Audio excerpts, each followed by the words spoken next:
지난 2025년 4월 4일 오전 11시 22분은 대한민국 역사에 기억될 날짜와 시간이 되었지요. 아마 시간이 지나면 국사책에 기록될 그날일 것입니다. 윤석열 대통령에 대한 탄핵 소추안이 헌법재판소에서 인용이 되었고요. 12월 3일 이후 나라 걱정에 잠 못 이루던 많은 분들이 비로소 좀 단잠을 자게 되었지요. 이런 탄핵 국면에서 목사로서 가장 안타까웠던 것은 정치적 입장은 다를 수도 있잖아요. 서로의 입장이 다른 것은 인정을 해야 하는데 예수님의 이름을 빙자해서 온갖 폭언과 욕설을 일삼고 폭력까지도 선동하는 걸 주저앉는 걸 보면서 참 너무 속상하더라고요. 그 결과 기독교에 대한 사회적 이미지가 또 한없이 추락하고 있잖아요. 또 현 사태에 대한 일부 목사들의 양비론적 태도도 저는 좀 문제였다고 봐요.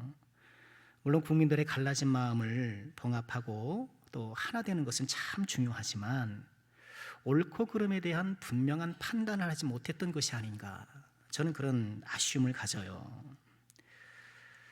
갈라진 국민들의 마음을 통합하는 것은 참 중요한 일이지만 옳고 그름을 뭉개서는 안 되거든요. 정의와 공의가 실현된 후에 이 통합이며 봉합이며 이런 것들이 돼야 되는 것이거든요. 그래서 제 딴에는 이런 탄핵 국면 초기부터 첫 번째 기도 제목으로 정의와 공의가 이루어지게 하소서, 두 번째 기도로 예수님의 이름을 빙자한 악한 세력이 좀 무너지게 하소서, 두 번째 기도였고요. 세 번째가 갈라진 국민들의 마음이 복음과 사랑으로 통합되게 해주세요, 이렇게 저는 기도해 왔었어요. 다시는 이런 불행한 사건이 우리 대한민국에 일어나지 않아야겠습니다. 대통령 파면 이후 어떤 평론가가 그런 평을 내놨더라고요. 이번 계엄령이 지나고 보니까 계몽령이었다. 계몽령이 돼 헌법과 민주주의의 가치를 새삼 깨닫게 되는 계몽령이었다, 이렇게 이야기하더라고요. 이 불행한 국가적 사태를 관통하면서 우리의 헌법과 그 헌법이 표방하고 있는 민주주의가 얼마나 소중한가, 이렇게 사람들이 새삼 깨닫게 되었던 것 같아요. 헌법과 민주주의를 더 사랑하는 계기가 된 것이 분명해 보입니다. 그런데요, 이 헌법과 민주주의가 소중한 것은 틀림없습니다만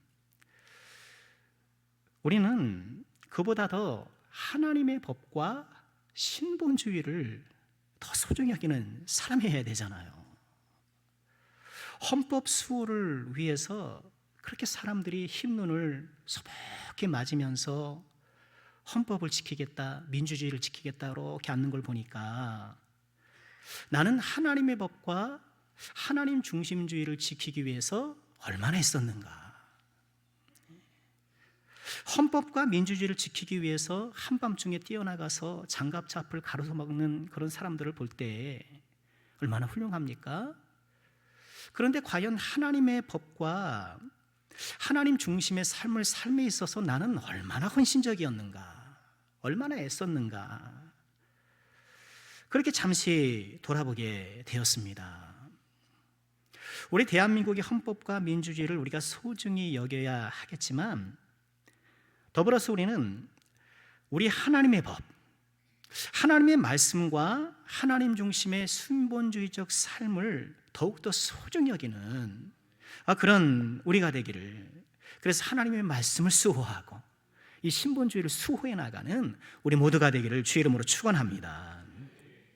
그런 의미에서 오늘 말씀이 우리에게 귀한 말씀이 아닐 수 없어요.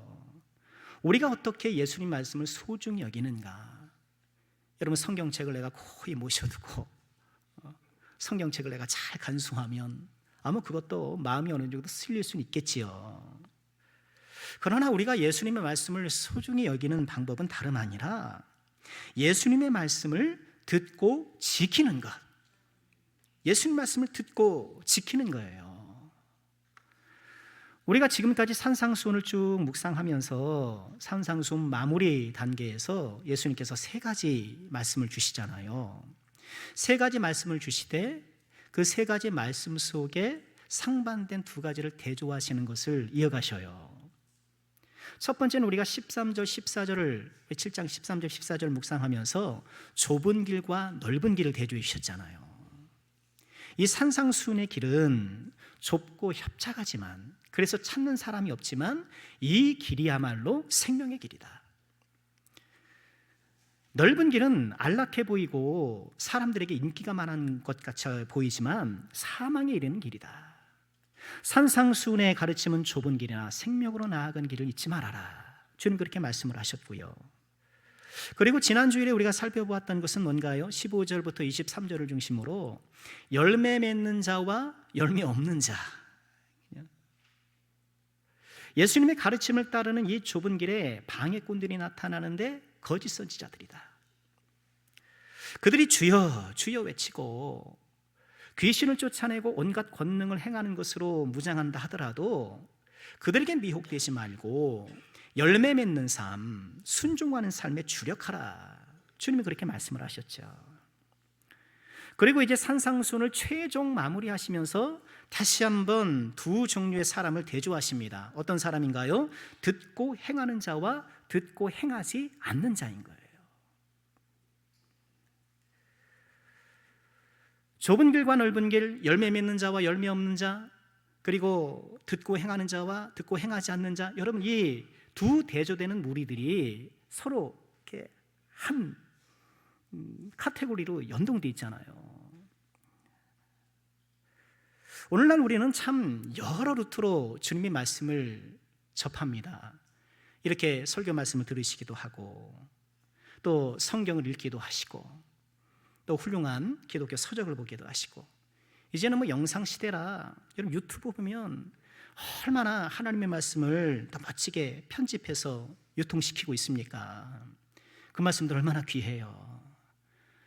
여러분 우리 쇼츠 영상 열심히 제가 만들어서 유통시키고 있는데요, 지난 주간에는 2,000회가 넘었어요. 여러분 그 쇼츠 영상 제가 그거 만드냐고 엄청 했습니다. 받으시면 또 우리 멀리 있는 우리 식구들에게도 좀 나눠주시고, 자녀들에게 특별히 타지에 있는 자녀들에게 이렇게 나눠주시길 부탁드리는데요, 중요한 것은 내가 얼마나 다양한 루트로 또는 자주 말씀을 접하느냐가 문제가 아니라, 또는 내가 얼마나 주의 말씀을 잘 이해하느냐가 아니라 얼마나 그 말씀을 지키고 살아가느냐, 이게 중요한 것이잖아요. 오늘 말씀을 통해 다시 한번 저와 여러분의 마음속에 말씀을 듣고 행하리라 라는 이런 결단들이 세워지고 이런 도전들이 일어나기를 주의 이름으로 축원합니다. 오늘 주님께서 우리에게 제시하시는 이 대조되는 두 사람, 듣고 행하는 자, 듣고 행하지 않는 자, 공통점이 뭔가요? 듣는다는 거예요. 둘 다 들어요. 겉으로 보면 비슷하다는 거예요. 예배할 때 집중하는 것 같고, 말씀하면 잘 흡수하는 것 같고, 이해하는 것 같고, 겉보기에는 이 두 부류의 사람들이 비슷해서 구분이 잘 안 갈 수 있다는 거예요. 그러나 실제 삶을 들여다보면 다를 수 있다는 거예요. 오늘 기초라고 말씀을 하시잖아요. 건물의 기초를 말씀을 하시는데, 여러분 건물의 기초는 안 보이잖아요. 건물의 기초가 눈에 보이나요? 겉으로 보이면 말씀을 잘 듣는 것 같고 말씀을 잘 하는 것 같지만 그 기초를 들여다보면 전혀 다를 수 있다라고 말씀을 하시는 거예요. 오늘 주님께서는 말씀을 듣고 지키는 자와 말씀을 듣고 지키지 않는 자, 듣고 행하는 자와 듣고 행하지 않는 자를 이렇게 우리에게 주시면서 어느 편의 사람이 설 것이냐, 어떤 사람이 될 것이냐 선택하라고 말씀하고 계시는 거예요. 여러분 어떤 편에 서시겠어요? 당연히 듣고 행하는 자. 여러분 어느 편의 사람이 되고 싶으셔요? 정말 그러고 싶으셔요? 목사가 원합니까? 하면 어떻게 보면 반자동적으로 아멘 하시는 것은 아닌가요? 정말 나는 주님의 말씀을 듣고 행하고 싶은가? 난 정말 예수님 잘 믿고 예수님께 순종하는 그런 사람이 되고 싶으신가? 우리 안에 그런 열정과 거룩한 도전들이 새로워지기를 주의 이름으로 축원합니다. 예수님은 듣고 행하는 자와 듣고 행하지 않는 자를 두 건축자에 비유하시죠. 지혜로운 건축자, 어리석은 건축자. 참 예수님의 이 비유가 너무나도 훌륭하죠. 귀에 쏙쏙 들어오죠. 그렇습니다. 이 예수님 말씀에 따르면 저와 여러분들은 다 건축자들이에요. 우리 믿음의 집을, 인생의 집을 이렇게 우리가 다 지어온 거예요. 그런데 이 내 믿음의 집, 인생의 집의 기초가 무엇이냐? 오늘 우리에게 그 말씀을 하고 계시는 거예요. 듣고 행하는 사람을 일컬어 반석에 진 지혜로운 사람이라고 우리 주님께서 말씀을 하시는데요. 여러분, 이 사람 우리가 읽은 것처럼 기초의 중요성을 잘 아는 사람이에요.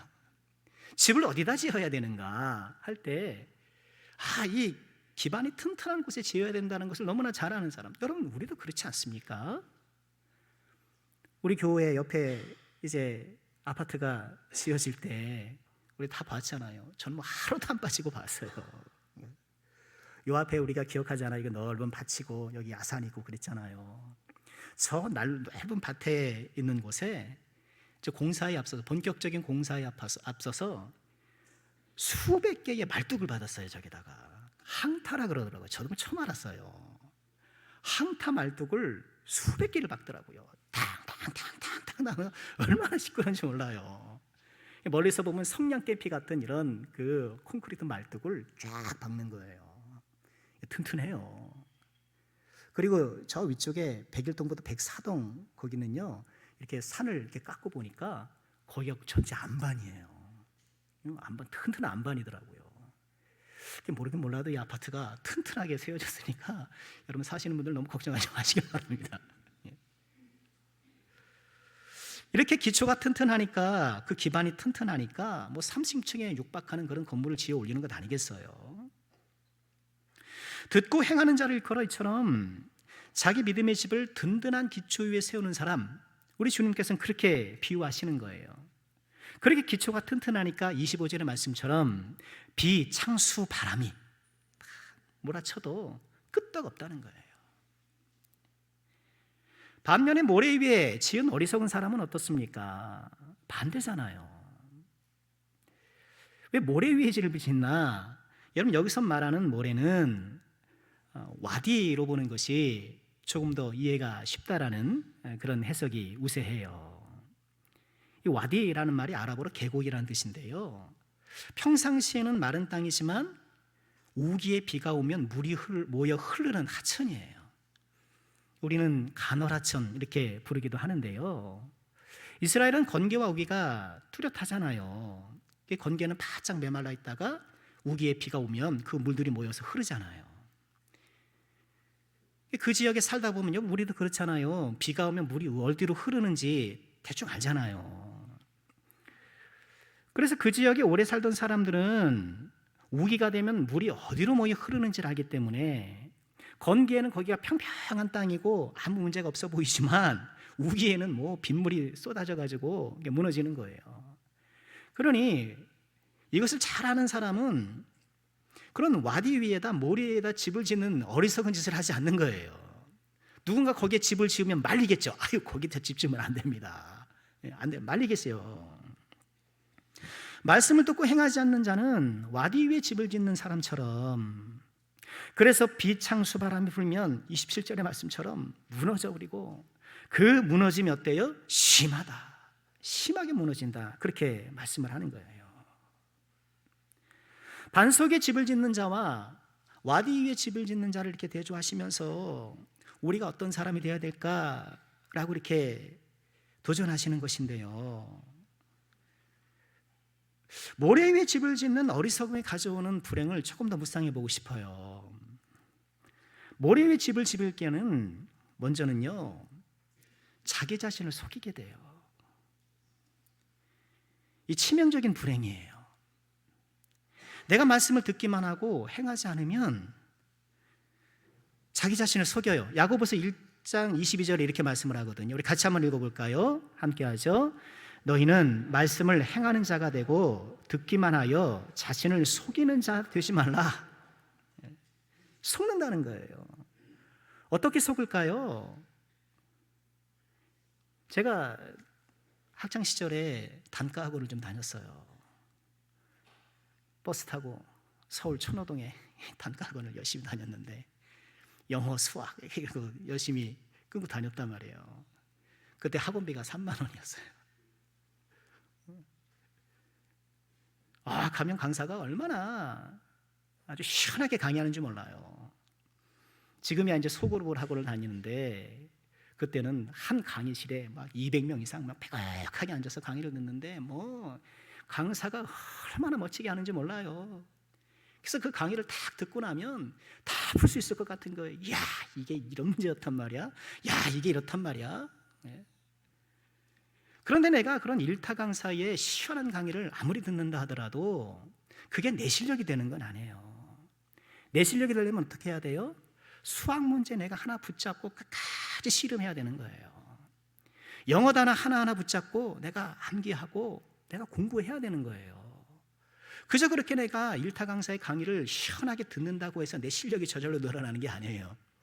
시험 보면 드러나는 거예요. 믿음도 그래요. 듣기만 하고 감동하기만 하고 말씀 좋네. 그렇지. 그러고 나서 내가 말씀대로 행하지 않으면 내가 믿음이 좋은 것처럼 생각된단 말이에요.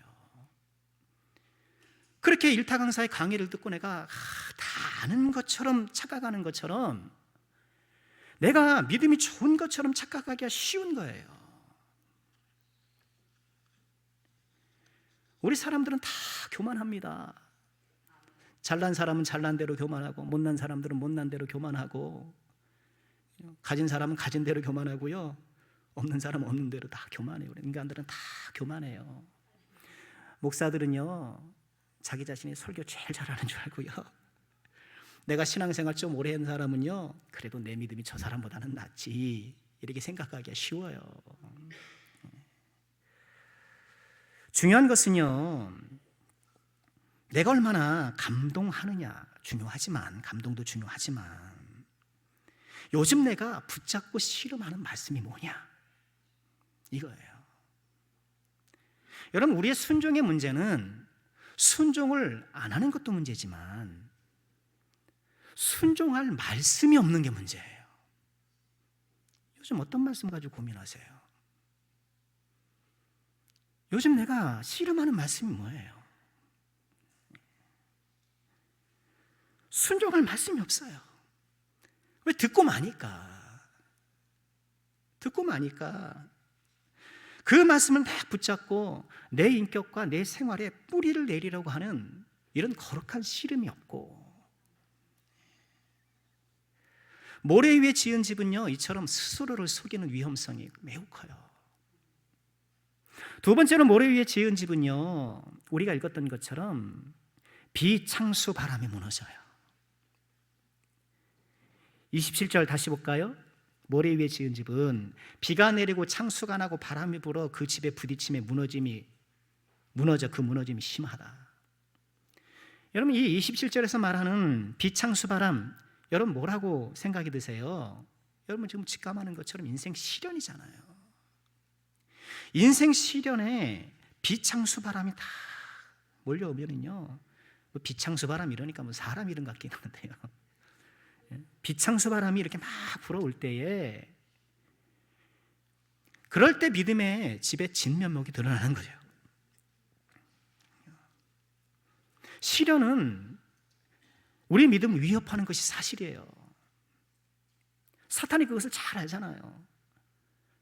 그래서 욥을 참소할 때 하나님 앞에 뭐라 그럽니까? 하나님께서 욥을 자랑하잖아요. 야 이렇게 믿음 좋은 사람 너 봤느냐 너무 훌륭하다. 사탄이 그러잖아요. 에이 하나님 욥한테 지금 돈도 잔뜩 주시고 가정도 평안하게 하시고 아주 뭐 그의 삶을 풍요롭게 하시는데 아니 그러니까 이 신앙생활 잘하는 거죠. 그러잖아요.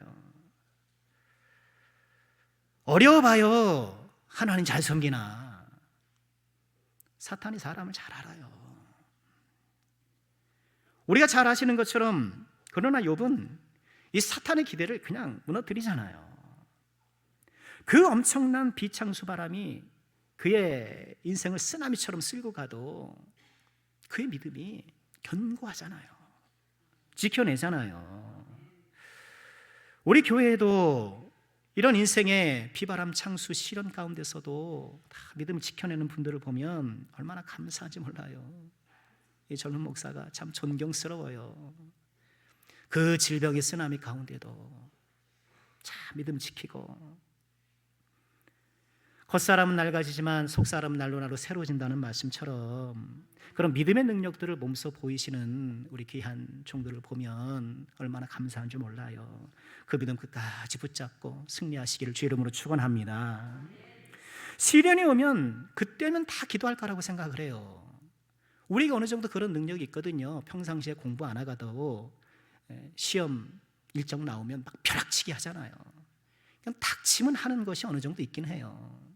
그러나 내가 인생 시련이 닥쳤다고 항상 기도하고 믿음으로 대응할 것 같지요? 그렇지 않아요. 그렇지 않아요. 그럴 것 같으면 뭐하러 경건의 훈련을 하고, 그럴 것 같으면 평상시에 뭐 하겠습니까? 닥치면 다 할 수 있다고 한다면. 그렇지 않거든요. 인생 시련이 닥쳤을 때 믿음으로 이겨내는 사람이 있는가 하면 그 인생 시련에 무너지고 믿음의 회의를 느끼고 하나님 억만하고 결국은 다 잃어버리는 사람들도 여러분 주변에도 많이 있으시잖아요. 그렇잖아요. 그런 예를 보잖아요.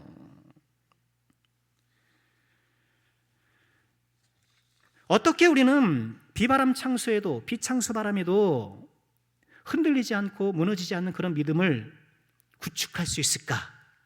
어떻게 해요? 오늘 말씀은 말씀을 듣고 행해야 된다는 거예요. 말씀을 듣고 순종하고 지켜나가야 된다는 거예요. 사실 그렇잖아요. 꼭 비창수 바람이 아니더라도 여러분 우리 속에 있는 그 죄성이 드러날 때가 얼마나 많은가요. 오늘 뭐 마라톤 대회를 했던 모양이에요. 아니 교회 앞에 왜 이렇게 차가 많지? 오늘 보니까 평상시보다 차들이 너무너무 많은 거예요. 그래서 마라톤 대회를 한 거예요. 기껏 내가 교회 가려고 이렇게 마음 잡고 오늘 가서 좀 은혜 좀 받아야겠다라고 운전하고 왔는데 차가 막히고 어떤 인간이 끼어들고 여러분 그럴 때 내 속에서 훅 나오는 그런 게 있잖아요. 누군가 거스르는 말을 할 때, 누군가 내 의견에 반대할 때, 어떤 일상의 사소한 순간에도 불쑥불쑥 나오는 게 여러분 그런 데서도 우리 믿음의 진면목이 나타나는데, 여러분처럼 우리의 거듭나지 못한 속사람을, 우리의 여전히 시련에 취약한 우리의 믿음을 어떻게 견고하게 만들 수 있는가? 어떻게 해요? 말씀을 듣고 행할 때 그런 믿음이 세워진다는 거예요. 마지막으로 모래 위의 집이 가져오는 치명적인 결과는요, 장차 다가올 심판을 견디지 못한다는 거예요. 이 비창수 바람은요 이중적 상징을 갖고 있어요. 말씀드린 것처럼 인생 시련을 상징하기도 하지만 이 산상수훈의 전체적인 맥락을 보면 종말론적 심판을 상징하기도 해요. 지금 산상수훈을 마무리하는 이 세 이야기가 그렇거든요. 그 좁은 문 좁은 길, 여러분 그 말씀 속에서도 13절에 보면 좁은 문이 등장하고 멸망이 등장하고 생명이 등장하고 이런 종말론적 용어들이 사용돼요. 그리고 열매로 알게라는 그 부분에서도 찍혀 불에 던져지느니라, 찍혀 불에 던져지느니라. 그날에 많은 사람들이 나더러 이들 그날에 하면서 이런 종말론적 심판의 분위기가 이 말씀에 팽배해 있는 거예요. 오늘 우리가 읽은 말씀도 마찬가지예요. 비창수 바람이 이 현실 세계에서 우리가 겪는 그런 시련을 상징하기도 하지만 궁극적으로 주님 앞에서 우리가 받게 될 마지막 심판을 상징하기도 하는 거예요. 성경은요 우리가 다 하나님의 심판대 앞에 서리라고 말씀을 해요. 로마서 14장 10절에 보면 내가 어찌하여 내 형제를 비판하느냐, 어찌하여 내 형제를 업신여기느냐, 우리가 다 하나님의 심판대 앞에 서리라. 고린도서 5장 10절에도 우리가 다 반드시 그리스도의 심판대 앞에 나타나게 될 것이다. 우리가 누구예요? 바울 사도, 고린도 성도, 예수 믿는 사람들. 듣고 행하지 않는 이 허술한 믿음에 심각성이 여기 있는 거예요. 인생 시련을 견디지 못하는 것도 문제지만 우리가 장차 하나님 앞 심판대에 설 때에 우리가 그 앞에 올바로 설 수가 없다는 거예요. 여러분 오해하지 마세요. 이것이 무슨 행위 구원을 말하는 것이 아니잖아요. 예수님은 행위 구원론자입니까? 아니잖아요. 나를 믿는 자는 멸망치 않고 영생을 얻으리라 주님께서 말씀하셨잖아요. 그런데 성경의 전반적인 전망에서 우리가 보게 되는 건 뭐예요? 그 믿음이란 행함이 있는 믿음이라는 거예요. 믿음 더하기 행함 더하기 구원이 이게 아니고요. 믿음에다 행함 보태야 구원이 아니고요. 이 믿음이라는 것 안에 행함이 있는 거예요. 우리 몸속에 영혼이 있는 것처럼 우리의 믿음 속에 행함이 있는 거예요. 야고보서 2장 26절 이렇게 말씀을 하잖아요. 함께 읽어보죠. 시작. 영혼 없는 몸이 죽은 것 같이 행함이 없는 믿음은 죽은 것이니라. 여러분 서로에게 비교되는 대상을 보세요. 이 말씀에 보면 영혼하고 뭐가 지금 비교돼요? 예? 영혼하고 행함이 비교되잖아요. 몸하고 또 뭐가 비교돼요? 믿음이 비교된단 말이에요. 우리 몸 속에 영혼이 있는 것처럼 믿음 속에 행함이 있다 그러는 거예요. 얼핏 생각하면 거꾸로 같잖아요. 우리 행함 속에 믿음이 있어야 되는 건 물론 그것도 맞긴 하지만 믿음으로 행하니까 이 말씀 속에는 그런 거예요. 우리의 영혼과 몸의 관계처럼 행함과 믿음의 관계가 그렇다라는 거예요. 믿음 속에 행함이 있어야 그것이 살아있는 믿음이라는 거예요. 우리가 그리스도의 심판대 앞에 서게 된다는 걸 잊지 마세요. 여러분 윤석열 대통령이 헌재 앞에서 재판받고 거기서 판결하는 거 다 보셨을 거 아닙니까? 그의 모든 행위들이 조목조목 지적되고 위법성이 밝혀지잖아요. 그가 그 늘어놓았던 모든 변론들이 반박되고 불법성이 막 드러나잖아요. 그분이 헌법재판소 앞에서 재판을 받는 것처럼 언젠가 저와 여러분이 하나님의 심판대 앞에서 재판을 받게 될 거예요. 우리의 모든 행위에 대해서 조목조목 지적하실 거예요. 거기에 대해서 우리가 해명해야 돼요. 로마서 14장 11절에 이렇게 말씀을 하셔요. 기록되었어요. 주께서 이르시되 내가 살았노니 모든 무릎이 내게 꿇을 것이요 모든 혀가 하나님께 자백하리라. 이러므로 우리 각 사람이 자기를 하나님께 직고하리라. 마태복음 12장 36절에 내가 너에게 이르노니 사람이 무슨 무익한 말을 하든지 심판날에 이에 대하여 신문받으리라. 너희 그때 그렇게 말했니? 너희 그 행동의 이유가 뭐야? 왜 그렇게 했어?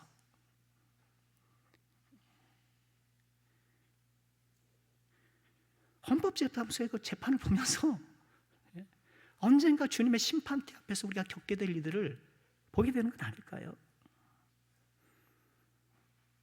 그의 위법성이 낱낱이 지적된 후에 파면 주문이 나왔잖아요. 피청구인 대통령 윤석열을 파면한다.